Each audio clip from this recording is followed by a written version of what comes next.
বিআইএসএস মিলনায়তনে বেসরকারি উন্নয়ন সংস্থা সেন্টার ফর গভর্নেন্স স্টাডিজ আয়োজন করে গণতন্ত্র পুনর্গঠন সংলাপের। বিগত বছরগুলো জুড়ে হত্যা, গুম সহ নানা বিষয় উঠে আসে সংলাপে। বিশিষ্টজনরা বলেন, দলীয়করণ থাকায় আগের সরকারের আমলে এসব অপরাধের সুষ্ঠু তদন্ত হয়নি।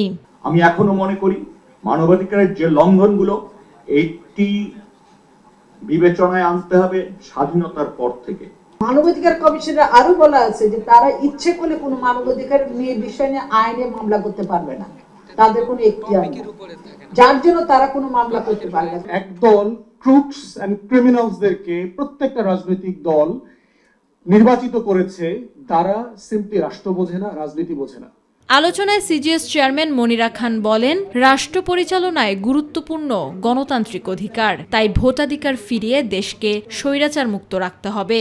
আমি সবসময় বলি ভোটাধিকার মানবাধিকার, এর থেকে বড় মানবাধিকার কিছু নাই। কারণ আমি ভোটাধিকার প্রয়োগ করলে যে সরকারটা আসবে তারাই তো আমাদের পরিচালনা করবে।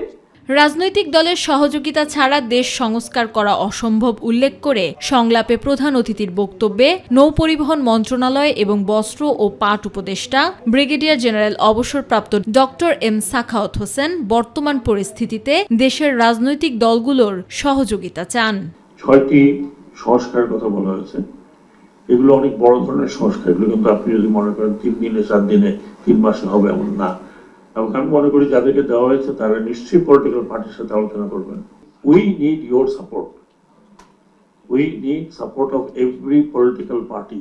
উপদেষ্টা আরও বলেন, আওয়ামী সরকারের আমলে দেশে বিচার বহির্ভূত হত্যাকাণ্ডের শিকার হয়েছেন 2699 জন। যারাই মন্ত্রণালয়ের দায়িত্বে ছিলেন তারাই চুরি ও দুর্নীতির আখড়া বানিয়েছে। আগে যারা ছিলেন তাদের কোনো কাজ ছিল না, চুরি কিভাবে করতে হয়, প্রজেক্ট কিভাবে বানাইতে হয়, প্রজেক্ট কাজ করছে কি করছে না।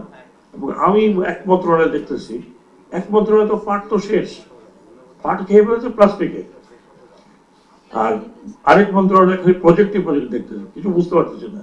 ওয়াই 24 স্থলবন্দর বানিয়েছে। এ সময় নৌকা থাকায় নৌ পরিবহন মন্ত্রণালয়ের নাম পরিবর্তন করে জাহাজ ও বন্দর মন্ত্রণালয়ের নামকরণের প্রস্তাব অতি দ্রুতই দেয়া হবে বলেও নিশ্চিত করেন উপদেষ্টা M Sakhawat Hossain. But I propose the name জাহাজ ও বন্দর মন্ত্রণালয়। আমি তো নৌকা চালাই না। Amena Hira, my TV, Dhaka.